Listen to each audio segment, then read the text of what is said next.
Kamusta mga kabayan? Ni hao! Welcome po ulit sa kusina! Ngayon po ay magluluto tayo ng pritong isda at ginisang asparagus. Mga kabayan, habang nagluluto ako ngayon, naiisip ko lang, minsan sa buhay parang pagluluto lang ang mga nangyayari sa atin.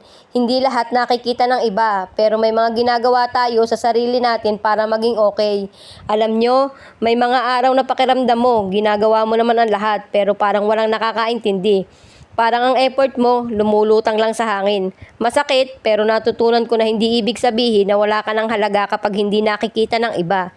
Mahalaga ka pa rin sa sarili mo at iyon ang pinakamahalaga. Minsan din may mga tao sa paligid natin na hindi nakakaintindi sa bigat na pinapasa natin. At okay lang, hindi lahat ng tao kailangang maintindihan ang journey mo. Ang mahalaga, alam mo sa sarili mo na ginawa mo ang tama at sinisikap mo.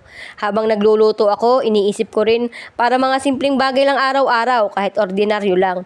Pwede magdala ng saya, parang sa buhay. Minsan, sapat ng isang maliit na effort, isang ngiti, o isang tahimik na pag-unawa sa sarili. At ito ang pinaka-importante. Kahit may mga araw na parang paulit-ulit lang, kahit may mga panahon na parang hindi nakikita yung effort mo, natuto tayong maging matatag, maging mahinahon at mahalin ang sarili natin. Parang sa kusina rin, kahit simple lang, may tamang timpla at effort, makakagawa ka ng magandang resulta. Kaya habang tinatapos ko ang video na ito, gusto ko lang ipaalala, kahit tahimik ka man, kahit hindi man nakikita ng iba, may halaga ka, may puso ka at karapat-dapat kang maunawaan. Ang simpleng araw, kahit ordinaryo, pwede ring maging espesyal. Minsan, naiisip ko, bakit ba natin minamalit ang mga ordinaryong araw? Yung walang ganap, yung walang milestone, walang malaking dahilan para magsaya. Pero doon pala madalas nabubuo ang lakas ng isang tao. May mga araw na tahimik lang, doon mo natututunang huminga. Doon mo nakikilala ang sarili mong mas totoo. Hindi ka nagmamadali, hindi ka nagpapakitang lakas. Ikaw lang, sapat na.